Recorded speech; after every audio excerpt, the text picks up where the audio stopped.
Okay, here we go. Here's part 13. So, this is the beginning of a new chapter. It's called The Revolution, and it's on page 118. The next day, the sticky notes got away from us. Nobody knows if it was Ashley P. or Ashley W. who stuck first. We weren't even sure it wasn't Ashley, even though the odds were good. There were 8 of them in our school, and 5 of them were popular enough to take it to the next level. Working backward, it had to have been someone in one of those groups. The North Facers, the Under Armour Jock Squad, the Weekend Shopping Spree Brigade, somebody higher on the ladder than us. Otherwise, it wouldn't have caught on. We weren't trendsetters. We weren't even trend followers. And yet someone noticed. Someone saw us sticking our little yellow squares to each other's lockers and thought it was a good idea, or at least thought they could turn it into a good idea. A sneaker is just a sneaker until LeBron throws his name on it, then it's worth a fortune. Look over there, Dee Dee said, meeting me before the bell with a half-eaten granola bar and wide eyes. It was the 4th day after the Great Confiscation, and students were still noticeably bitter. A petition was going around that was supposedly headed to our congressman, asking him to intercede and somehow overthrow the school board's decision, as if he gave a flying fart. What happened at BMS? I didn't even know who our congressman was. Probably Francis B. Stockbridge the 8th? Dee Dee squirmed and pointed, but seeing Dee Dee excited about something was hardly cause for alarm. He practically peed his pants at movie premieres. Look where? I asked. Dee Dee pointed even more empathetically. I didn't see anything. At least nothing out of the ordinary. A bunch of kids moping their way to first period. Everybody trying to wake up. Amanda Shockey dyed her hair purple again. No, not there. There! On the locker. I scanned the row of blue lockers across the hall. They all looked the same except for one that was dented from when one of the football players tested out his new helmet by running headlong into it. And the one with the square of paper stuck to it, too far away for me to read. You mean the note? Yeah, the note, Dee Dee said. Don't you know whose locker that is? That's Missy Upton's. Missy Upton, the cheerleader? Dee Dee would know. He knew the lockers of most of the cheerleaders just because we didn't talk about girls, or to them about them, or about them to them didn't mean we never thought about them or even stared at them sometimes. I saw 6 others as I walked in this morning. Don't you see what that means? It means Missy Upton hasn't been to her locker yet? It means, Dee Dee said, sticking his granola bar in my face, that we've started something, like a sticky note thing. A communications revolution like Alexander Graham Bell inventing the telephone. Dee Dee was delusional. I put a hand on his shoulder. Whatever, man. We need to get to class. You don't believe me? It's one note on one locker. That hardly qualifies as a revolution. On the way, though, I saw a kid whose name I couldn't remember leave another sticky note on another locker. A lopsided heart in swirly black marker. It had initials on it and an arrow shot through the center. Since when did pierced vital organs become a symbol for love? See? I told you, Dee Dee said, tugging on my arm. I shrugged. It was kind of weird, people besides us using sticky notes like that, but no weirder than the 2 6th graders who were trying to snort chocolate milk up their nostrils on the bus that morning. Middle school was a breeding ground for random behavior. Just a coincidence, I said. I spotted 2 more notes before we even made it to class. We also passed Evan Smalls, his right wrist wrapped tight, limping with every step. I thought about telling him he had a good run at least, except there was nothing I could say that would make him feel better about lip-smacking a tree trunk. I settled for a nod instead.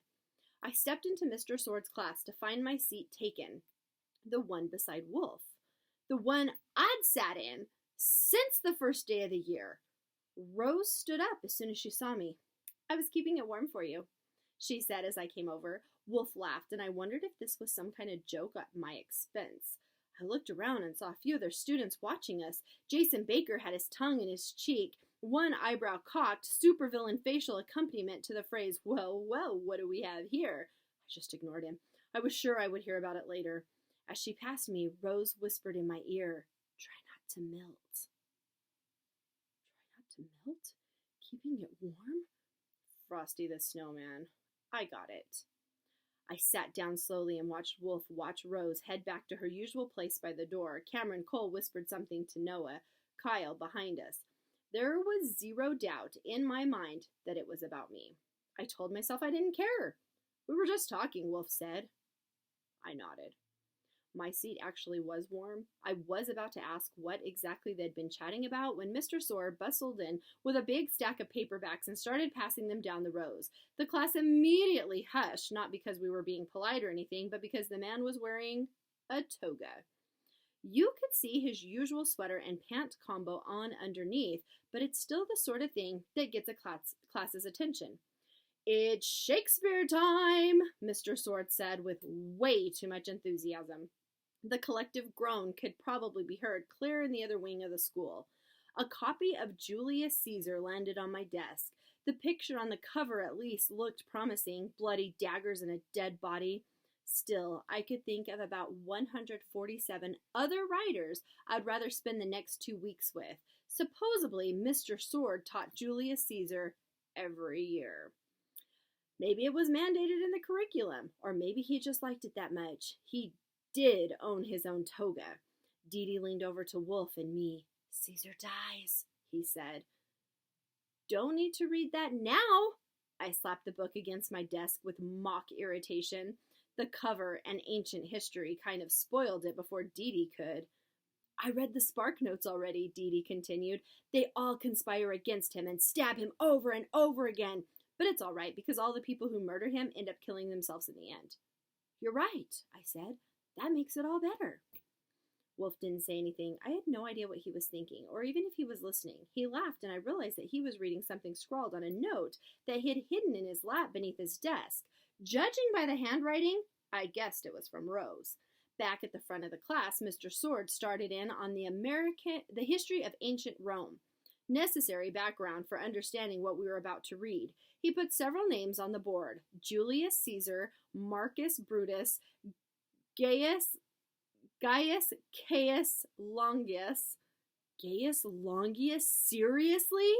Cameron whispered. I think it's pronounced Gaius, moron, I heard Amanda Shockey say. That girl almost always had a book in her hand, though hardly ever the one Mr. Sword assigned. She also didn't care much of what anyone else thought. I was tempted to give her a high five. It was always nice when guys like Cameron were called out. Not that it ever stopped them. To prove my point, Jason Baker put his hand up. Yes, Jason, Mr. Sword said. Yeah, weren't the Romans, he made a wishy-washy hand gesture. I mean, the guys at least, didn't they prefer... Over my shoulder, I could see he was having a hard time keeping a straight face. Besides him, Noah Kyle snorted, trying not to laugh. Mr. Sword gave them both a puzzled look. I'm not sure I understand. Jason lowered his head and slumped in his chair. It's all right, forget it. Mr. Sword paused for a moment, jaw working back and forth, maybe deciding if he should press the issue. Instead, he took a deep breath and continued with his lecture on the expansion of the Roman Empire and Caesar's rise to power. I only paid half attention, trying to see what was written on the note Wolf was reading. That's when I saw Jason lean over Wolf's shoulder. Most days they were interchangeable, Jason and Noah and Cameron, at least as far as I was concerned. You figured one of them would give you a hard time, but couldn't be sure who. But with Wolf, it always seemed to be Jason. When in Rome, he whispered. Am I right, Morgan? Wolf just kept reading, but I saw his face turn red. He folded the note in half and tucked it away. Knock it off, I snapped. Jason leaned back in his chair, grinning. Mr. Sword was eyeing us, so I faced forward again, glancing sideways at Wolf to make sure he was okay.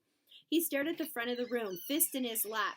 Mr. Sword held up his copy of the play and asked us, So, are y'all ready to get bloody? Judging by the lukewarm response, the murmuring, and the yawns of first period English, the answer was, not really. But it didn't matter whether we were ready or not. This was Shakespeare. Getting bloody was in the script.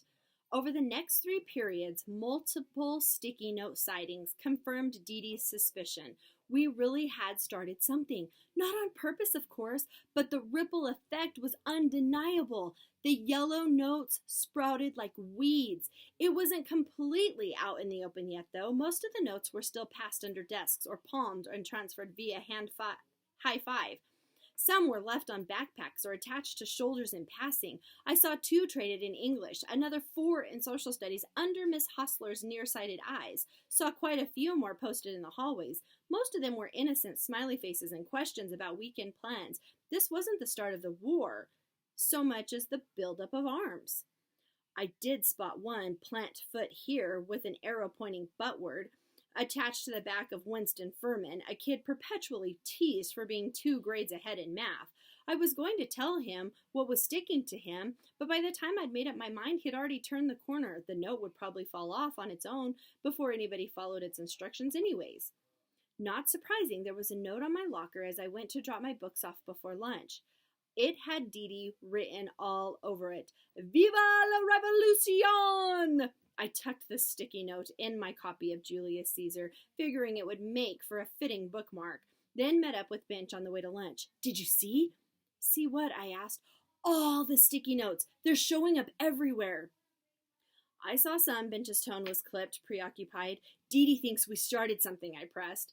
Dee Dee believes in UFOs and government mind control, Bench reminded me. In other words, you couldn't always believe everything Dee Dee wanted you to. We walked down B Hall, and I searched for a single sticky note to point out to Bench. But of course, by the time you get around to showing somebody something, it's always gone. We got to the cafeteria, and I started in, but stopped when I realized Bench wasn't right behind me. He was standing in the entrance, as immovable as Francis B. Stockridge. Get in there, you big, furry oaf! I don't care what you smell, I coaxed. You can never go wrong with Wookiee humor. But Bench shrugged me off. He actually brushed my hand off his shoulder. It's all right. You go on. I'm not hungry, he said, his voice flat. I turned up my hands. Universal gesture for what gives. This was Bench, the same kid who once bet me he could eat $15 worth of Taco Bell in one sitting, costing me 2 weeks of allowance and him a record number of trips to the bathroom. He was always hungry. I looked back over my shoulder, finding our table by the wall. 3 seats were already filled. I'm no Winston Furman, but I could do this math. Seriously? You're not coming to lunch because of her? I kept my voice low. Suddenly, this had become one of those conversations, the kind you don't want other people to hear. Bench shook his head and whispered back, I told you I'm not hungry. I think I'll just get a pass to the computer lab or something. Dude, it's 20 minutes. You have to eat. Besides, I added tentatively, she's not that bad. It was as far as I was willing to go, at least with Bench. I wasn't about to defend Rose's honor or anything. I wasn't anybody's champion. I just wanted him to come sit with us, like he always did. But he was having none of it. He pulled me aside, out of the doorway, out of view. You don't get it, he said. The other guys. The other guys again. Maybe the ones on the team, the ones he warmed seats for. They call her Moose. Okay. Head on over to Schoology and let's have a discussion.